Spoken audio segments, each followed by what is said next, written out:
السلام علیکم ورحمۃ اللہ وبرکاتہ ویورز، آج ہم نئے سال کی دعا پڑھیں گے۔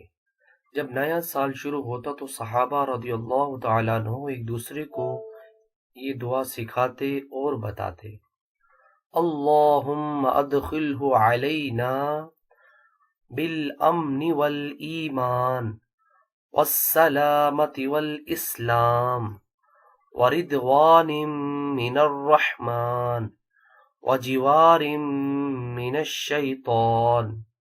ترجمہ: اے اللہ عز و جل، اس کو ہم پر امن و ایمان، سلامتی اور اسلام کے ساتھ رحمان کی خوشنودگی اور شیطان سے حفاظت کے ساتھ لائیے۔